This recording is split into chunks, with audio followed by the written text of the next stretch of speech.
Hello friends, welcome to my YouTube channel special study for selection. आज हम government accounting की तीसरी chapter की वीडियो बना रहे हैं सिलेबस के हिसाब से। आइए शुरू करते हैं। Budgetary process.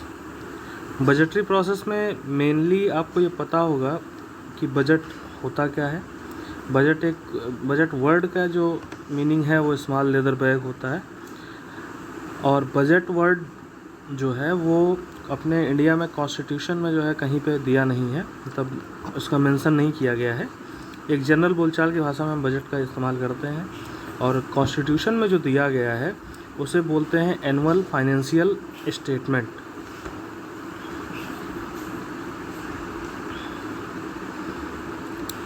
चलिए, अब इसमें ये देखना है कि हम कौन कौन से डॉक्यूमेंट्स बजट से रिलेटेड होते हैं जो पार्लियामेंट में दिए जाते हैं। उसमें फाइनेंस मिनिस्टर का स्पीच होता है, उसके अलावा क्या क्या होता है। तो मेनली जो डॉक्यूमेंट्स हैं वो 4 प्रकार के होते हैं। चारों कौन कौन से प्रकार होते हैं जो डॉक्यूमेंट, वैसे डॉक्यूमेंट जो कॉन्स्टिट्यूशन द्वारा मैंडेट किए गए हैं, जैसे annual financial statement, demand for grant, appropriation bill और फाइनेंस बिल। इसके बाद है explanatory document supporting mandate budget document, मतलब बजट डॉक्यूमेंट के लिए सपोर्टिंग के लिए कि कहाँ कहाँ कैसे कैसे पैसा मैनेज किया जा रहा है, या कहाँ कहाँ उसको खर्च करना है, या कहाँ कहाँ से आया है। इन सभी चीज़ों के बारे में जो दिया जाता है वो इसमें एक्सप्लेनेशन दिया जाता है, जिसमें कौन से आते हैं। Memorandum explaining the provisions in finance bill, expenditure budget volume 1, expenditure budget volume 2, receipt budget, budget at a glance, highlight of budget. फिर है document presented by individual ministry department, उसमें होते हैं डिटेल डिमांड ऑफ ग्रांट।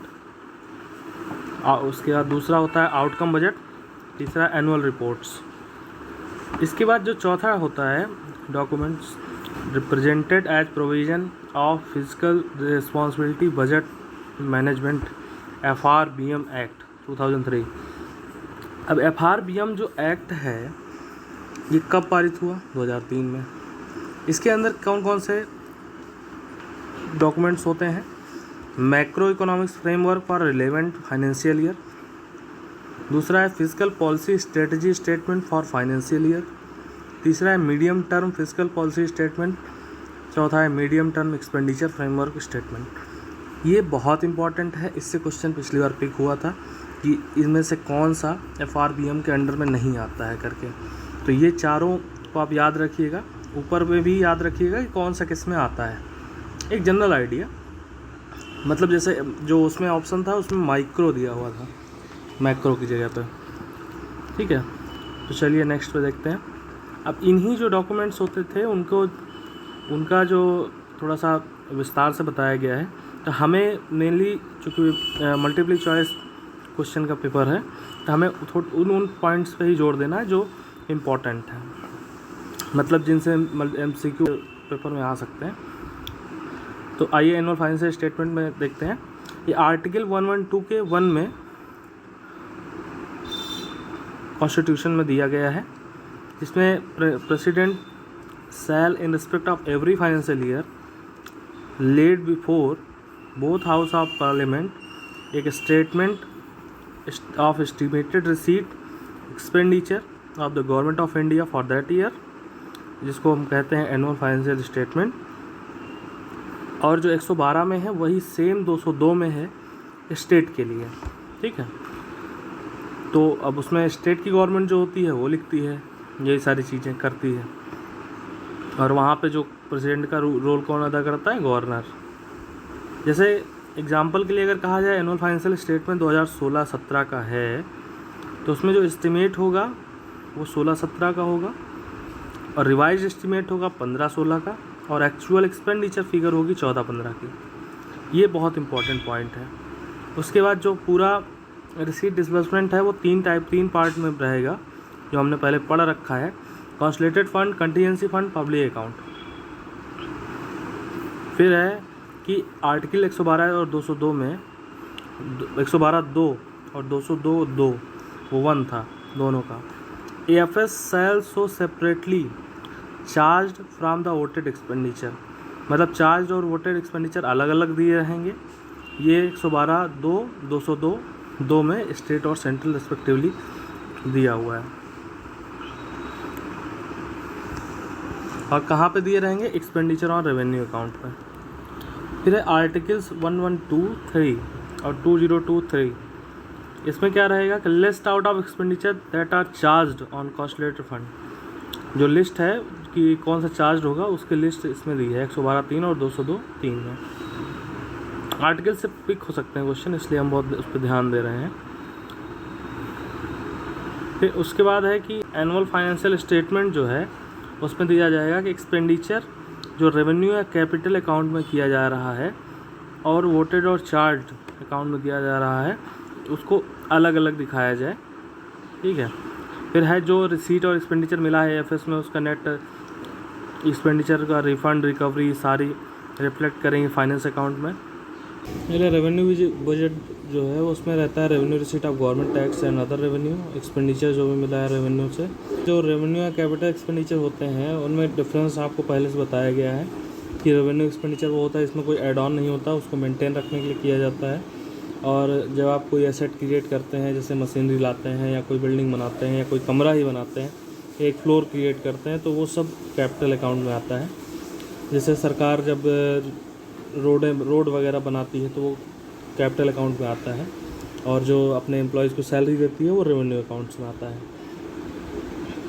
क्योंकि salary से कोई asset create नहीं होता है।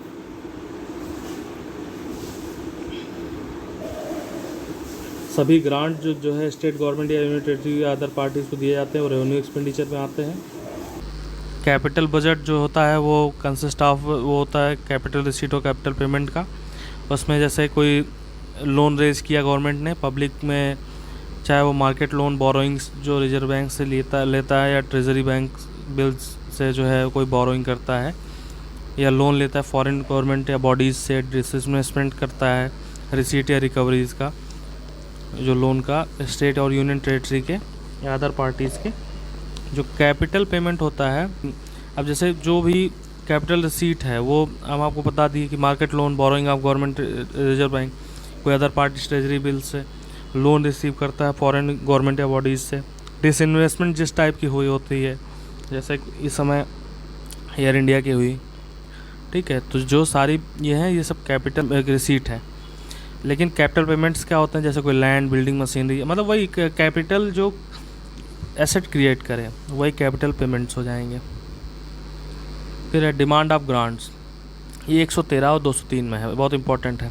113 में यूनियन गवर्नमेंट और 203 स्टेट। इसमें क्या चीज़ें दी होती है डिमांड ऑफ ग्रांट्स में? जो एक्सपेंडिचर है वो कंसोलिडेटेड फंड से किया जाता है in form of demand of grant to Lok Sabha legislative assembly for its ascent. जो डिमांड ऑफ ग्रांट होता है वो एनुअल फाइनेंशियल स्टेटमेंट के साथ रखा जाता है। जनरली एक डिमांड ऑफ ग्रांट प्रेजेंट किया जाता है हर मिनिस्ट्री या डिपार्टमेंट से। मोर देन वन डिमांड भी प्रेजेंट किए जा सकते हैं मिनिस्ट्री या डिपार्टमेंट से नेचर ऑफ एक्सपेंडिचर पर देखते हुए। यूनियन टेरिटरी विदाउट लेजिस्लेचर भी एक सेपरेट डिमांड प्रेजेंट करता है, सभी यूनियन टेरिटरी जो लोकसभा में। और यूनियन बजट 16-17 में 98 डिमांड ऑफ ग्रांट्स आए थे, ये बताया गया है। अब हर डिमांड ऑफ ग्रांट में वहाँ पे वोटेड और चार्ज का अलग अलग एक्सपेंडिचर दिया जाता है, और रेवेन्यू और कैपिटल का एक्सपेंडिचर भी इंक्लूड किया जाता है, अलग अलग लेकिन रखा रहता है। और ग्रांट टोटल जो होगा वो डिमांड का वो भी प्रेजेंट किया जाएगा, मतलब पूरा चार्ज वोटेड को मिला के, कैपिटल और रिसीट को मिला के। फिर है उनको under major different head of accounts में भी एस्टिमेट लगाया जाता है। अब उसमें जो ब्रेकअप होता है वो प्लान और नॉन प्लान के रूप में होता है। प्लान और नॉन प्लान आप पहले पढ़ चुके हैं, जो प्लानिंग कमीशन जो अभी नीति आयोग है उसका रिप्लेसमेंट। अभी जो प्लान करता है वो अलग और नॉन प्लान अलग रहता है, जो अचानक से खर्चे होते हैं। फिर है द फिगर, ग्रॉस फिगर जो रिफ्लेक्ट करेगी वो अप्रोप्रिएशन अकाउंट में रिफ्लेक्ट करेगी। अप्रोप्रिएशन अकाउंट भी आगे पढ़ेंगे, ठीक है। और जो रिकवरी होगी रिडक्शन ऑफ एक्सपेंडिचर के रूप में होगी। और अगर कोई नई सर्विस या नया इंस्ट्रूमेंट ऑफ सर्विस जो है नई कंपनी या फिर नया स्कीम, वो एंड ऑफ डॉक्यूमेंट में दिया जाएगा, मतलब लिखा रहेगा कि ये अब नया कुछ शुरू कर रहे हैं। फिर है अप्रोप्रिएशन बिल, 114/204 में है कॉन्स्टिट्यूशन के।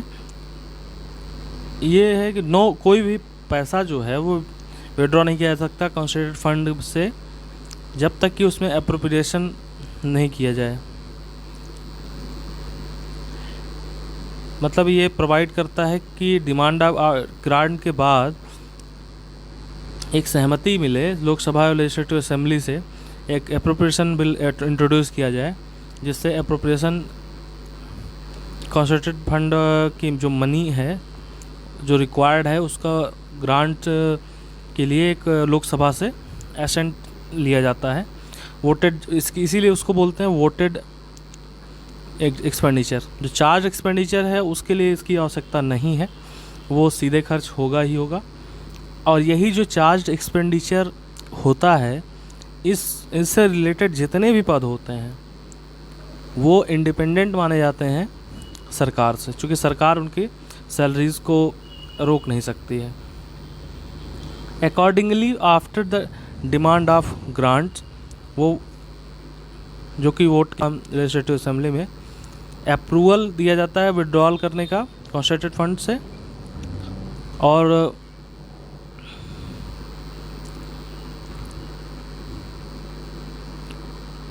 नेक्स्ट है फाइनेंस बिल। फाइनेंस बिल का जो पार्लियामेंट या लेजिस्लेचर में दिया गया है एनुअल फाइनेंशियल स्टेटमेंट को फुलफ़िल करने के लिए जो रिक्वायरमेंट है 110(1)(a) में है। 110(1)(a) में जो प्रोवाइड किया जाता है कि एक मनी बिल वो imposition, abolition, remission, alteration, regulation of any tax से रिलेटेड मनी बिल होता है। और in compliance of these provisions finance bill detail in composition finance bill भी होता है जो in composition, abolition, remission, alteration of tax proposed in budget, वो accompanied by memorandum explaining of provisions. और जो मनी बिल है वो मनी बिल, और जो फाइनेंस बिल है, मतलब फाइनेंस बिल में मेनली क्या रहता है, ये एक प्रकार का मनी बिल होता है जिसमें इम्पोजिशन, एबोलिशन, रिमिशन, अल्टरेशन, जो रेगुलेशन ऑफ टैक्सेस हैं उनके चेंजेस को दर्शाया जाता है। नेक्स्ट है explanatory documents supporting of mandate budget. अब इन बजट से रिलेटेड कौन से डॉक्यूमेंट्स इसमें बताए जाते हैं। पहला है memorandum explaining provision of finance bill, मतलब फाइनेंस बिल को जो है एक्सप्लेन करने के लिए उनका क्या प्रोविजंस हैं, क्या स्थिति, क्या इम्प्लीकेशंस होंगे। नेक्स्ट है एक्सपेंडिचर बजट वॉल्यूम 1। अब इसमें वॉल्यूम 1 में क्या रहेगा, जो रेवेन्यू और कैपिटल डिसबर्समेंट होंगे सभी मिनिस्ट्रीज़ के, जो प्लान या नॉन प्लान दोनों होंगे, इनके जो भी एक्सपेंडिचर है।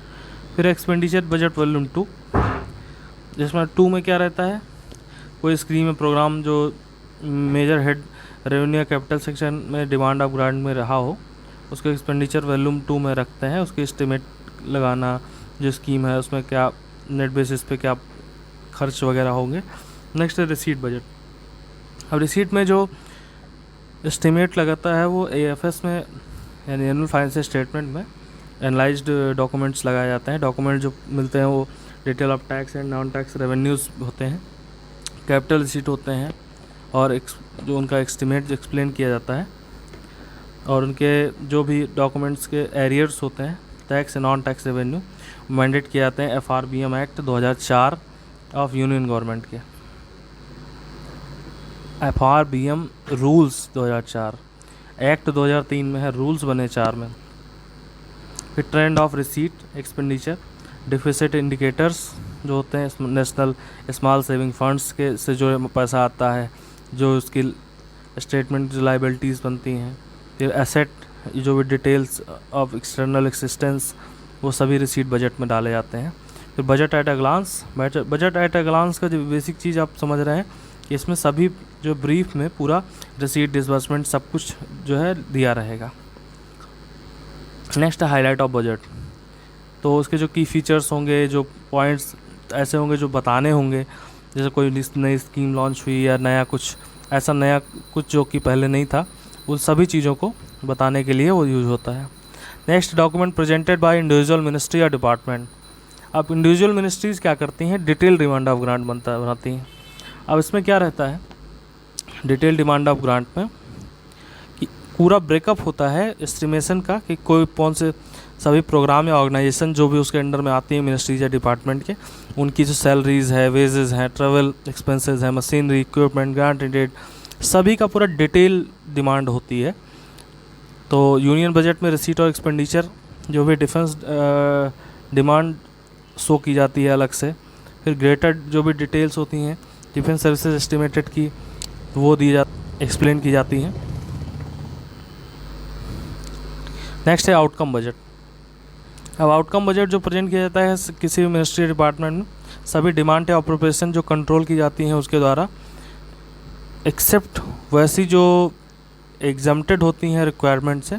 Outcome budget broadly indicate physical dimension of financial budget ministry या department, actual physical performance during the previous year, performance during the current year and target performance of budgeted year. For example, outcome budget of 2016-17 will include physical performance during 14-15, performance during 15-16 and target for 16-17। ये description होता है important schemes जो होती हैं उनका plan क्या है, उनके ऑब्जेक्टिव्स क्या हैं, टारगेट्स क्या हैं, अचीवमेंट्स क्या हैं, अभी तक क्या स्थिति बनी है, इन सब के लिए आउटकम बजट्स बनते हैं उन मिनिस्ट्री के लिए। मतलब वो एक इंट्रोडक्टरी नोट होता है और ऑर्गेनाइजेशन या फंक्शन का मिनिस्ट्री या डिपार्टमेंट के, जिसमें मेजर प्रोग्राम्स स्कीम्स जो चल रही हैं उनके मैंडेट क्या हैं, गोल्स क्या हैं, पॉलिसी फ्रेमवर्क क्या है, बजट एस्टिमेट क्या है, स्कीम वाइज एनालिसिस उसका रहता है, सभी लगभग चीज़ें होती हैं। नेक्स्ट है एनुअल रिपोर्ट। एक डिस्क्रिप्टिव अकाउंट जो एक्टिविटी होती है मिनिस्ट्री या डिपार्टमेंट की, जो प्रीवियस ईयर में दिया जाता है। डॉक्यूमेंट जो एनुअल रिपोर्ट होती है वो ब्रॉट आउट की जाती है सेपरेटली, ईच मिनिस्ट्री या department, member of parliament and legislature, time of discussion of demand of grants. Next है FRBM एक्ट 2003। अब ये एक्ट जो है, ये एक्ट प्रोवाइड कराता है रिस्पॉन्सिबिलिटी जो सेंट्रल गवर्नमेंट को कि इंटर गवर्नमेंट इक्विटी जो है, फाइनेंशियल जो मैनेजमेंट, फिजिकल मैनेजमेंट है और long term macro economic stability है, इसको बनाए रखने के लिए ये एक्ट लाया गया था। इसमें जो भी अचीव्ड होता है वो सफिशिएंट रेवेन्यू सरप्लस होना चाहिए, रिमूविंग फिजिकल इम्पेडिमेंट्स होने चाहिए, फिजिकल इम्पेडिमेंट्स जो आते हैं उनको रिमूव करते रहना है, इफेक्टिव जो मॉनेटरी पॉलिसी है उसको मेंटेन रखना है। मतलब मेनली ये बजट पूरा फिजिकल रिस्पॉन्सिबिलिटी और बजट को मैनेज करने के लिए ही पूरा लाया गया था। इसका एम था कि जो सेंट्रल गवर्नमेंट्स की बोरोइंग डेप्ट है, डिफिसिट है, उसको लिमिट करना, और मीडियम टर्म फ्रेमवर्क जो होता है उससे ग्रेटर ट्रांसपेरेंसी आती है इन फिजिकल ऑपरेशन में सेंट्रल गवर्नमेंट के। और स्टेट गवर्नमेंट भी फ्रेम करता है अपना FRBM एक्ट, और हर साल हाउस ऑफ पार्लियामेंट में FRBM एक्ट्स 2003 के तहत जो डॉक्यूमेंट्स रखे जाते हैं वो हैं मैक्रो इकोनॉमिक फ्रेमवर्क स्टेटमेंट। ये एक असेसमेंट है ग्रोथ प्रोस्पेक्टिव ऑफ इकोनॉमी का, जो स्पेसिफिक अंडरले एजम्पशंस होते हैं जिसमें GDP growth rate, physical balance जो सेंट्रल गवर्नमेंट के हैं वो रहते हैं।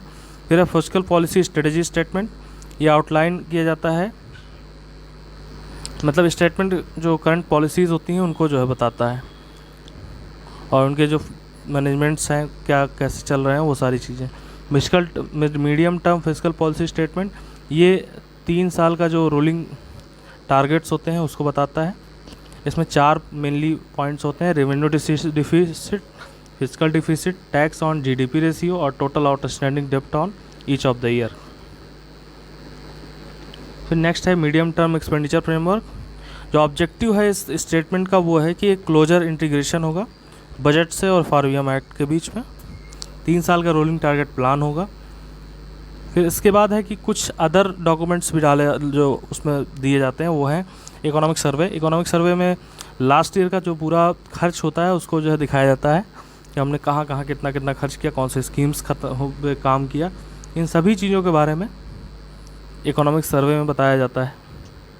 मतलब उनका जो रिसोर्सेज था, उनका एलोकेशन जो बजट का किया गया था, उसमें जो खर्च हुआ वो एग्रीकल्चर पे, इंडस्ट्रियल प्रोडक्शन पे, इंफ्रास्ट्रक्चर पे, एम्प्लॉयमेंट पे, money supply, prices, import export, foreign exchange reserves, other relevant economic factors जो भी हैं सारे इकोनॉमिक सर्वे में दिए जाते हैं। नेक्स्ट दूसरा है इसमें रिजल्ट फ्रेमवर्क डॉक्यूमेंट्स, मतलब इसमें रिजल्ट फ्रेमवर्क डॉक्यूमेंट्स बनाए जाएंगे जो लास्ट ईयर आपने जैसे मान लीजिए कोई टारगेट रखे हैं, कुछ रखे हैं, तो उन पे क्या अचीवमेंट्स रही हैं उनको एक तरफ से उनको रखा जाएगा। सारी जो मतलब जो भी प्रोग्राम्स थे, जो भी हमारे मानक थे कि हम नेक्स्ट ईयर तक ये करेंगे, उनकी अचीवमेंट जो रहेंगी उनका एक रिजल्ट फ्रेमवर्क डॉक्यूमेंट्स तैयार किया जाएगा।